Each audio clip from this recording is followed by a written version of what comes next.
अस्सलाम वालेकुम। क्या हाल चाल है आपके?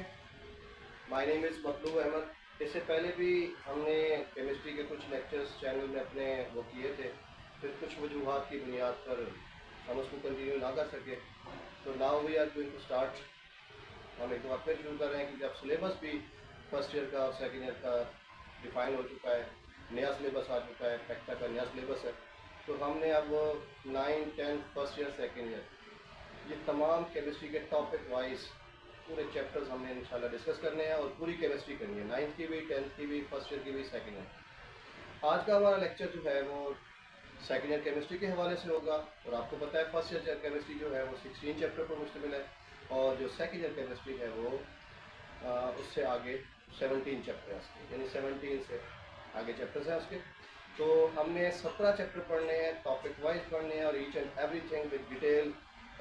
ये चैप्टर जो हम स्टडी करेंगे these are very helpful for to you in MDCAT chemistry. आपको ये बहुत ज़्यादा केमिस्ट्री में हेल्प आउट करेंगे एमडीकैट केमिस्ट्री में, क्योंकि नेक्स्ट ईयर फिर सिलेबस नए सिलेबस से आपका एमडीकैट का पेपर होगा, तो हम उसी लेवल पे ही जाकर स्टडी करेंगे ताकि आपकी एफएससी की स्टडी भी प्रॉपर हो और एमडीकैट में भी आपको हेल्प मिल सके। तो लेट्स स्टार्ट। आज का हमारा चैप्टर नंबर है 17, जो कि है ग्रुप 2A एलिमेंट्स के बारे में। तो हमने पूरी डिटेल स्टडी करनी है ग्रुप 2 एलिमेंट्स के बारे में। तो ग्रुप 2A एलिमेंट्स, सबसे पहले तो हम इंट्रोडक्शन की तरफ जाएंगे, इसमें क्या क्या एलिमेंट्स शामिल है बेटा। तो देखिएगा, बेरिलियम इसमें है बेटा, मैग्नीशियम, कैल्शियम, स्ट्रॉन्शियम, बेरियम और रेडियम। एक बात, इनका हम नेमोनिक्स भी बना लेते हैं। क्या बनाए जी? हम बनाते हैं जी बेटा मांगे, बेटा मांगे कार स्कूटर, कार स्कूटर, बाप रे, बाप रे। ये शॉर्ट सा हो गया, याद करना आसान। बेटा फॉर बेरिलियम, मांगे for magnesium, car for calcium, scooter for strontium, और बाप फॉर बेरियम, और रे फॉर रेडियम। तो ये हमारे पास 6 एलिमेंट्स हैं, beryllium, magnesium, calcium, strontium, barium और रेडियम। हमने अब अपनी सारी डिस्कशन को इन्हीं के मुताबिक रखना है, अकॉर्डिंग टू द सिलेबस, जो पैक्टा का सिलेबस है, जो हमारी बुक है, उसके मुताबिक ही हमने इसको कंटिन्यू करना है। तो हमारे पास सबसे पहले इसके इंट्रोडक्शन के बारे में हम स्टडी करेंगे। इंट्रोडक्शन में बता चुका, beryllium, magnesium, calcium, strontium, barium और रेडियम इसमें एलिमेंट्स शामिल हैं, 6 एलिमेंट्स हैं। और इन 6 के 6 एलिमेंट्स को हम एस ब्लॉक एलिमेंट्स कहते हैं। वाई? तो अगर आप इसकी इलेक्ट्रॉनिक कन्फिगरेशन देखें, जनरल इलेक्ट्रॉनिक कन्फिगरेशन, तो बेटा वो बनती है NS2। इसका मतलब ये हुआ, इनके जो वैलेंस शेल में है, वैलेंस शेल जो है वो कौन सा बनता है? एस सब शेल बनता है। वैलेंस कौन सा बनता है? S sub shell. यानी हम यूं कह सकते हैं, जो वैलेंस इलेक्ट्रॉन है, वैलेंस इलेक्ट्रॉन है, वो एंटर होता है into S sub shell. S sub shell में इसका वैलेंस इलेक्ट्रॉन एंटर होता है। तो क्योंकि आखिरी इलेक्ट्रॉन एस सब शेल में जा रहा है, तो इसी वजह से इन तमाम एलिमेंट्स को हम क्या कहते हैं? S block elements. कैसे? अगर हम एग्जांपल ले ले बेटा, तो हमारे पास एग्जांपल में आता है सबसे पहले, अगर हम ले लें मैग्नीशियम को, तो बेटा मैग्नीशियम का एटॉमिक नंबर है 12। अगर 12 है तो इसकी इलेक्ट्रॉनिक कन्फिगरेशन क्या बनेगी? तो बेटा इसकी इलेक्ट्रॉनिक कन्फिगरेशन जो बनेगी वो आपको दिखा देते हैं बेटा। वो कैसे बनेगी? वो बनेगी 1s2, 2s2, 2p6 और 3s2। इसका जो वैलेंस इलेक्ट्रॉन है बेटा वो 3s2 में गया, यानी शेल कौन सा होगा? तीसरा, और सब शेल कौन सा होगा? s। तो इसका मतलब है तीसरे शेल के एस सब शेल में क्या होगा? वो इलेक्ट्रॉन एंटर होगा। तो इसी वजह से तमाम की इलेक्ट्रॉनिक कन्फिगरेशन, क्योंकि हमने कहा यही है इस वजह से इनको एस ब्लॉक एलिमेंट्स भी कहते हैं। उसके बाद दूसरी बात जो हमने डिस्कस करनी है कि इनको हम क्या कहते हैं, अल्कलाइन अर्थ मेटल्स। अब ये अल्कलाइन अर्थ मेटल क्यों कहते हैं, इनकी वजह क्या है। अब देखिए दो लफ्ज हैं, एक है बेटा अल्कलाइन मतलब बेसिक, और अर्थ में आपको पता जमीन से मुतालिक है। यहाँ पे ये दो वजूहात हैं कि जिससे हमें पता चलेगा इनको अल्कलाइन अर्थ मेटल क्यों कहते हैं। इनमें सबसे बड़ी वजह बेटा, these are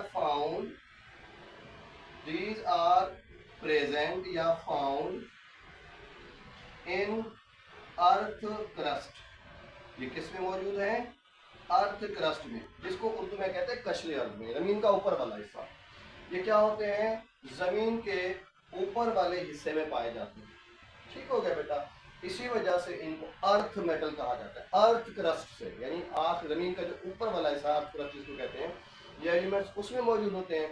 इसी वजह से इनको हम क्या कहते हैं, अल्कलाइन अर्थ मेटल। सर वो तो अर्थ की बात हो गई, तो बेसिक से क्या मुराद। तो बेटा देखिएगा, ये जो मेटल्स हैं, दीज मेटल्स, ये जो मेटल्स हैं डायरेक्टली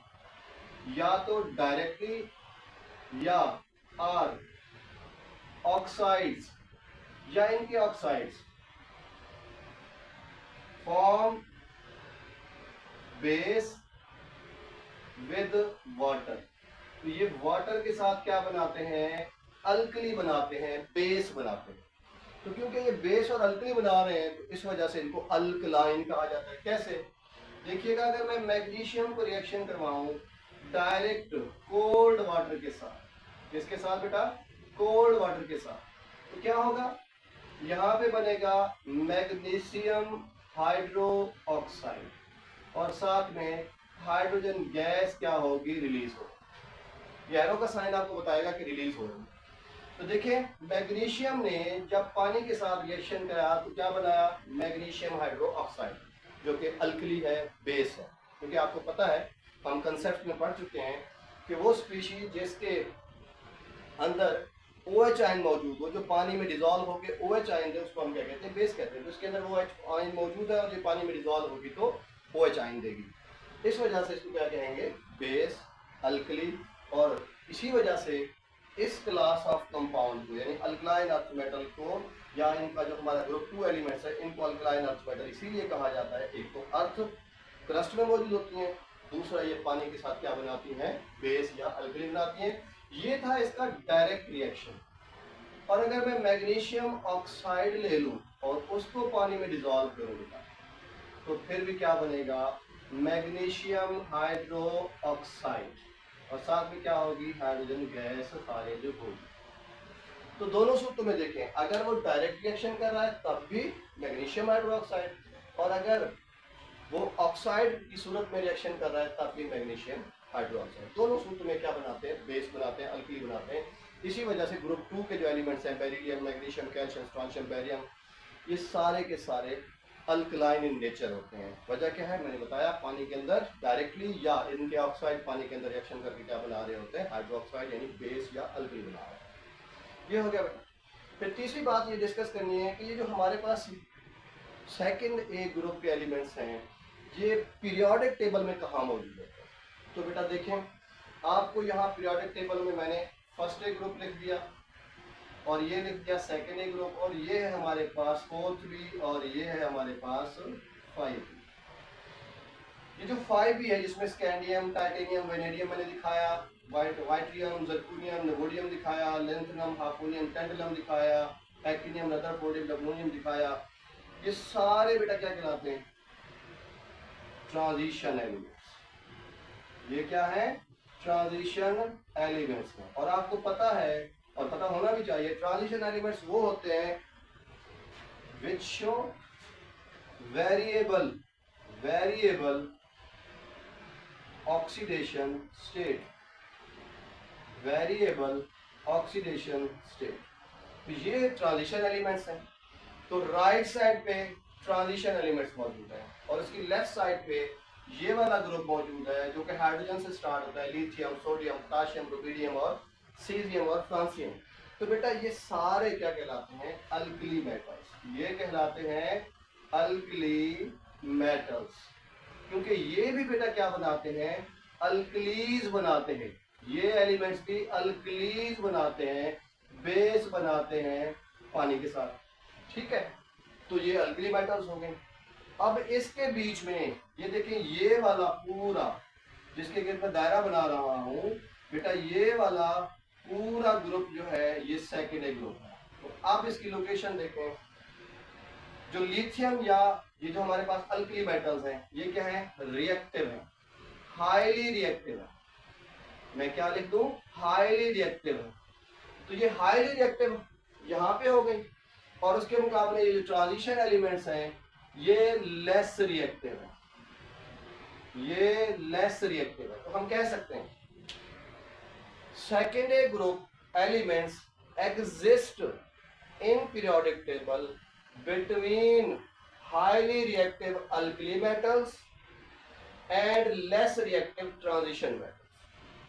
दोबारा सुनिएगा, secondary group elements exist in periodic table between highly reactive alkali metals and less reactive transition metals या transition elements. तो ये इनकी पीरियोडिक टेबल में इनकी क्या है? पोजीशन है कि कहाँ पे पाए जाते हैं। बीच में है बेटा किसके? ट्रांजिशन एलिमेंट्स के और हाईली रिएक्टिव अल्कली मेटल्स के। बहुत ज्यादा रिएक्टिव होते हैं और ये क्या होते हैं? लेस रिएक्टिव होते हैं। अच्छा सर, ये पाए कहाँ जाते हैं? तो हम पहले डिस्कस कर चुके हैं। अकरेंस देखते हैं और कितनी इनकी अमाउंट है, या हम यूं कह सकते हैं कि इनकी परसेंटेज प्रेजेंस क्या है अर्थ क्रस्ट के अंदर। तो बेटा देखिए, अगर अकरेंस को, तो बेटा ये अर्थ क्रस्ट में पाए जाते हैं, और जब अर्थ क्रस्ट में हैं तो इसमें से ये दो एलिमेंट्स जिनको हम कह रहे हैं कैल्शियम और मैग्नीशियम, कैल्शियम और मैग्नीशियम ये शामिल है बेटा टॉप 8 एलिमेंट्स में। पीरियोडिक टेबल के टॉप 8 एलिमेंट्स जो अर्थ क्रस्ट में पाए जाते हैं, उनके टॉप 8 एलिमेंट्स में कैल्शियम का नाम भी शामिल है और मैग्नीशियम का नाम भी शामिल है। यानी जो पहले 8 सबसे ज्यादा पाए जाने वाले एलिमेंट्स हैं, जिनको हम और नाम भी देंगे कि कैल्शियम और मैग्नीशियम उसमें ही शामिल है, यानी वो टॉप 8 एलिमेंट्स में ये शामिल है, कैल्शियम और मैग्नीशियम। अब आपका सवाल बनता है, सर ये बताएं कि ये तो हमें पता है कि ये 8 में शामिल है, तो बकिया कौन से हैं? वो वाले एलिमेंट्स कौन से हैं? तो हम कहेंगे उसमें दूसरे एलिमेंट सिलिकॉन, आपको पता है।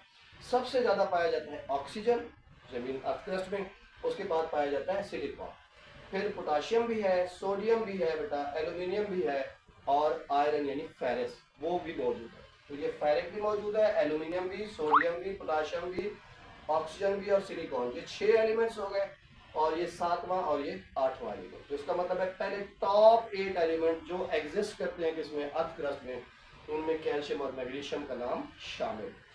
तो ये हो गई हमारे पास इनकी अकरेंस। उसके बाद देखते हैं कि ये एलिमेंट्स यूज कहाँ होते हैं, एलिमेंट्स का यूज क्या है, एप्लीकेशन क्या है, वो हमने देखते हैं बेटा, क्योंकि इंट्रोडक्शन चल रहा है अभी इसके बाद फिर हमने इनकी फिजिकल प्रॉपर्टीज को डिस्कस करना है, फिर केमिकल प्रॉपर्टीज को डिस्कस करना है, ईच एंड एवरीथिंग डिस्कस करेंगे। जहाँ जहाँ डिस्क्रिपेंसीज हैं, जहाँ पे कोई मसाइल है, वो भी हम डिस्कस करेंगे। उसके बाद नेक्स्ट आ जाए यूजेस। यूज क्या है ट्रांजिशन का ग्रुप 2 के एलिमेंट्स का? बेटा इसमें हम देखते हैं बेरिलियम। बेरिलियम को मिक्स किया जाता है, ठीक है जी, किसके साथ? कॉपर के साथ। किसके साथ मिक्स किया जाता है जी? कॉपर के साथ बेरिलियम को मिक्स किया जाता है। अब कॉपर के साथ मिक्स करके इसका बनाते हैं एलॉय, और ये जो एलॉय होते हैं, ये एलॉय जो होते हैं वो हार्डर होते हैं, ज्यादा हार्ड होते हैं, ठीक है जी, एंड यूज्ड होते हैं कहाँ पे? इन एरोस्पेस इंस्ट्रूमेंट, यानी जो स्पेस से मुतालिक हमारे जो आलात इस्तेमाल होते हैं, वहाँ पे बेरिलियम को कॉपर के साथ मिक्स करके एलॉय बनाया जाता है, और ये फिर एरोस्पेस में क्या हो रहे होते हैं? यूज हो रहे हैं। इसके अलावा अगर हम मैग्नीशियम की बात करें बेटा, तो magnesium is very important part of chlorophyll. तो ये क्लोरोफिल का क्या है बेटा? अहम हिस्सा है, यानी दूसरे लफ्जों में ग्रीनर पार्ट देता है पौधे को, ग्रीनर पार्ट बनाता है पौधे का। पौधे का ग्रीन हिस्सा जो है वो किसकी वजह से है? मैग्नीशियम, क्योंकि मैग्नीशियम क्लोरोफिल का एक अहम हिस्सा है, क्लोरोफिल बनाने में उसका अहम किरदार है। इसी वजह से अगर ग्रीनरी है पौधों के अंदर तो उसमें मैग्नीशियम का भी एक बहुत बड़ा हाथ है। उसके बाद बात करते हैं बेटा कैल्शियम।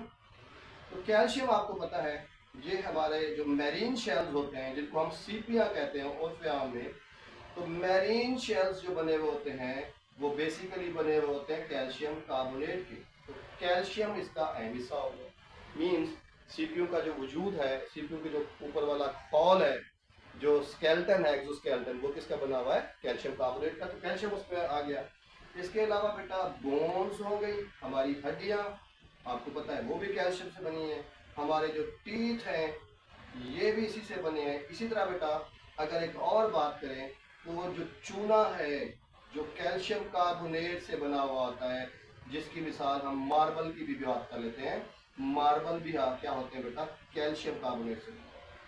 ये हो गया सर। बाकी वैसे अगर मैं बात करूं आपसे तो बेटा बेरिलियम, मैग्नीशियम, कैल्शियम, स्ट्रोंशियम और बेरियम जब ऑक्सीजन के साथ जलाई जाती है, जब ऑक्सीजन के साथ जलाई जाती है तो ये क्या करती है बेटा? कलरफुल, क्या करती हैं? कलरफुल बर्निंग पैदा करती है। यानी ये जब जलती हैं तो कलरफुल रंग के साथ जलती हैं, रंगीन होती हैं काफ़ी सारी। वजह क्या है बेटा? मैं थोड़ा सा बता दूं। जो बेरिलियम और मैग्नीशियम है ये ऑक्सीजन में जल के क्या देती है बेटा? Intense white flame, intense white flame. इनका फ्लेम क्या होता है? White, intense white flame. वैसे इसको हम कलर मानते नहीं है, वो हम बाद में डिस्कस करेंगे इनको कलर क्यों नहीं मानते, क्योंकि हमने इनका फ्लेम टेस्ट करना है, बताना है कि किसका कौन सा कलर होता है। उसके बाद जब हम बात करते हैं कैल्शियम, स्ट्रोंशियम और बेरियम की, तो हर एक का अलग अलग है। अगर मैं आपको बताऊं कैल्शियम का होता है बेटा ब्रिक रेड, क्या होता है? ब्रिक रेड कलर, किसके अंदर? यानी फ्लेम के अंदर। उसके बाद जो बेरियम है बेटा, जो हमारे पास बेरियम है यानी ये वाला उसके पहला के सबसे पहले बताऊंगा आपको स्ट्रोंशियम, ये होता है बेटा क्रिम्सन रेड कलर का, क्रिम्सन रेड कलर। और जो बेरियम का कलर होता है बेटा वो ब्रिक रेड होता है। इसका मतलब है जो हमारे पास फायर वर्क्स हैं, आतिशबाजी का सामान जो है उसके अंदर हम क्या भरते हैं? यही हमारे पास barium, magnesium, calcium, strontium, barium वगैरह ये हम भर देते हैं। फिर इनको हम क्या करते हैं? जलाते हैं। तो जब ऊपर जाके फटते हैं तो इनका जो फ्लेम बनता है वो डिफरेंट कलर का होता है। तो इसका मतलब है ये फायर वर्क का क्या है? इम्पॉर्टेंट हिस्सा है। तो ये रहा हमारा आज का इंट्रोडक्शन, जो कि किसके मुतालिक है? सेकेंड ग्रुप के एलिमेंट्स के बारे में है। इसके मुतालिक आपको कोई कंफ्यूजन होता है, कोई मसला होता है, you can ask frequently, you can ask the questions.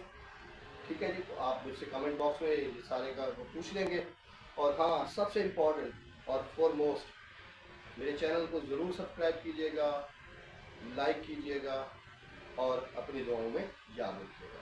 Thanks for all.